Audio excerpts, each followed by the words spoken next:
এই ঘরে আসার আগে মেঘা ম্যাডাম আপনাকে লাড্ডু দিয়েছিলেন নিশান স্যার। ঠিক, একদম ঠিক জাদুকর।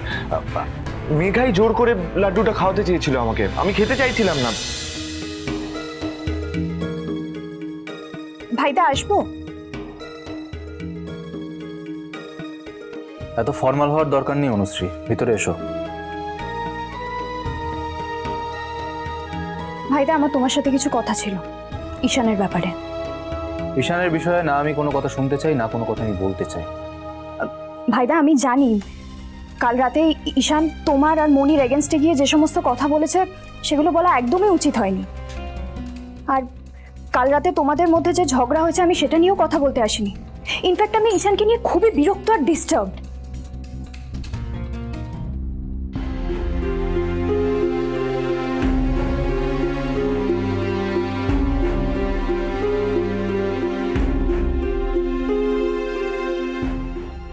কিছু বলতে চাও জাদুকর?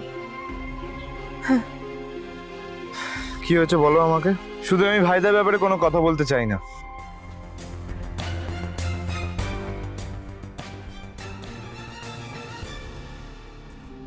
ঈশান আমাদের সবাইকে এভাবে হার্ট করতে পারে না ভাইদা।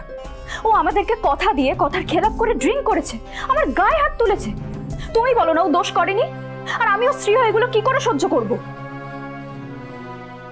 ঈশান ওরকম ছেলে নয় অনুশ্রী, ও কথা দিয়ে কথা রাখতে জানে। আমার মনে হয় ও ইচ্ছে করে তোমার গায়ে হাত তোলেনি, সমস্তটাই ও নেশার ঘরে করেছে। ভাইদা ঈশান তো তোমার মতো হতে পারতো, বলো এগুলো কি করে করছে? আজকে ড্রিঙ্ক করছে, আমার গায়ে হাত তুলছে, এরপর আরো কি কি করবে কে জানে।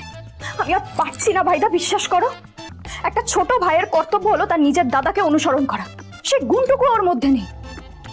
ওর মধ্যে অনেক গুণই আছে অনুশ্রী, ও আমার কথা শোনে, ওর মনটা খুব ভালো। হয়তো ও কোনো দোষ করে ফেলেছে, কিন্তু ভুল তো আমি করেছি, ও না।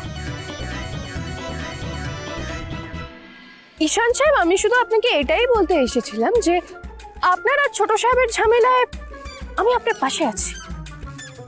সত্যি তুমি মানো যে ভাইদা ভুল? আলবাত মানে, ছোট সাহেব আপনার থেকে বয়সে বড়, তার মানে উনি যা খুশি তাই করতে পারেন না। ছোট সাহেবের আপনাকে বোঝা উচিত ছিল, তা না উল্টে উনি আপনাকে হাত তুললেন। ছি ছি ছি ছি ছি ছি। ছোট সাহেব না শুধু শাসন করতে পারে, এটা মোটেও ভালো। জাদুকর ওরমটা নয়, তুমি ভুল বুঝছো। ভাইদা তো সবসময় আমার ভুল ঢেকেছে, আর কতবার মায়ের হাত থেকে বাঁচিয়েছে। আমারই ওরম ভাবে কথা বলাটা উচিত হয়নি।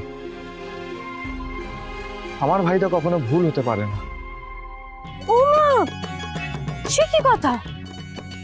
আপনি তো বলেছিলেন যে ছোট সাহেব ভুল, এখন আপনি আবার বলছেন যে ছোট সাহেব ঠিক আর আপনি ভুল। ঈশান সাহেব, আপনি না একটু ভালো করে ভেবে বলুন যে আপনার কোন কথাটা ঠিক। আমি ভুল জাদুকর, আমি ভুল, ভাইদা না। আমারই ধৈর্য রাখা উচিত ছিল, তা না করে আমি মাকে ওকে কি বাজেভাবে ইনসাল্ট করলাম। ছি। তাহলে আপনি ভেবে দেখুন ঈশান সাহেব, যে আপনি কি ঝগড়াটা চালিয়ে যাবেন নাকি ঝামেলাটা এবার মিটিয়ে নেবেন।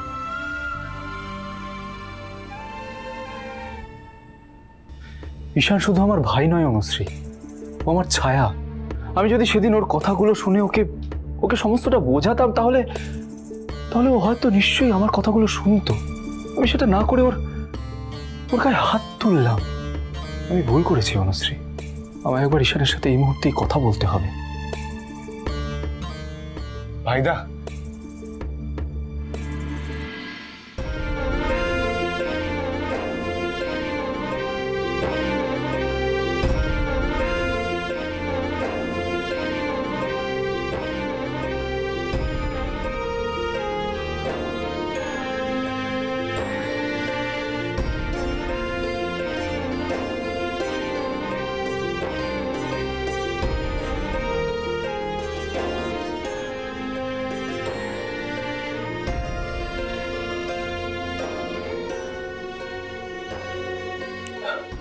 I am sorry Ishan, I am sorry. তুই কেন সরি বলছিস রে? সরি তো আমার বলার কথা। না রে ঈশান, আমি সেদিন তোর গালে হাত তুলেছিলাম, আই এম সরি। না রে, একদম ঠিক করেছিস তুই। ভুল করলে শাসন করবি না তুই, কিন্তু একটা জিনিস বিশ্বাস কর, আমি আমি সেদিন মদ খাইনি। ঈশান, আমরা সবাই তোকে ক্ষমা করে দিয়েছি, আর আর মিথ্যে বলে এই বিষয়টাকে বাড়াস না। আচ্ছা, তোর কি মনে হয়, তুই যদি ড্রিঙ্ক না করে এসে আমাকে কথাগুলো বলতি, আমি সেগুলো শুনতাম না? ঈশান, তোর কথা জড়িয়ে যাচ্ছিল, তোর নিজের শরীরের উপর কোনো কন্ট্রোল ছিল না, আর তারপর তুই অনুশ্রীর গায়ে হাত তুলেছিলি। আমি সেটা দেখি আমার মাথা ঠিক ছিল না, আমি তোর গায়ে হাত তুলে দিয়েছিলাম। এরপরেও তুই বলছিস তুই ড্রিঙ্ক করিসনি।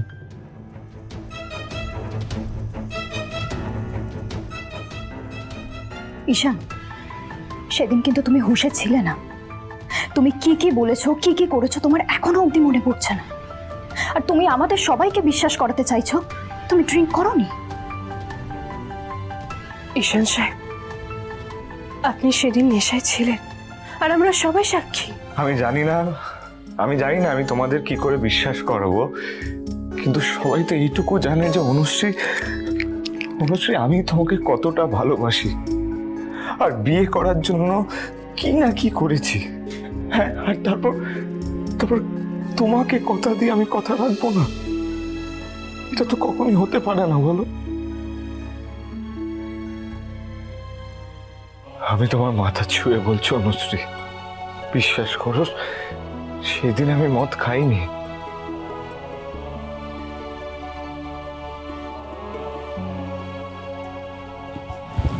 আমি জানি ঈশান, তুমি মদ খাওনি, আর তুমি আমাকে ছুঁয়ে মিথ্যে কথা বলবে না। ঈশান, তুই যদি সত্যি সেদিন মদ না খেয়ে থাকিস, তাহলে তুই একটু মনে করে বল যে সেদিন তোর সাথে কি কি হয়েছিল। ভাইদা, মনে করতে পারলে তো হয়েই যেত, আমার তো কিছুই মনে পড়ছে না। তুমি খুঁজে বের করো ভাইদা, আমাদের জানতেই হবে সেদিন ঈশানের সাথে ঠিক কি হয়েছিল। আমি কিন্তু মনে করতে পারছি। এই ঘরে আসার আগে মেঘা ম্যাডাম আপনাকে লাড্ডু দিয়েছিলেন ঈশান সাহেব। ঠিক, একদম ঠিক জাদুকর। মেঘাই জোর করে লাড্ডুটা খাওয়াতে চেয়েছিল আমাকে, আমি খেতে চাইছিলাম না, তারপর বাধ্য হয়ে লাড্ডুটা খেলাম। ওই লাড্ডু খেয়ে আমার মাথা ঘুরতে শুরু করেছিল, তারপর জানি না কি হলো। কিন্তু মেঘা এটা কেন করলো? এই পরিবারের মধ্যে ফাটল ধরাতে মেঘা ম্যাডাম এই সবটা করছেন। ঈশান, হ্যাঁ, তুই শিওর মেঘার দেওয়া লাড্ডু খেয়েই তোর মাথা ঘুরছিল? হ্যাঁ ভাইদা, জাদুকর তো বললো ওই মেঘাই ওই লাড্ডুটা খাইয়েছিল, ওই লাড্ডুতে কোনো গন্ডগোল ছিল। তাহলে এবার মেঘাকেই এর জবাবদিহি করতে হবে। আমার সাথে আয় ঈশান, চল।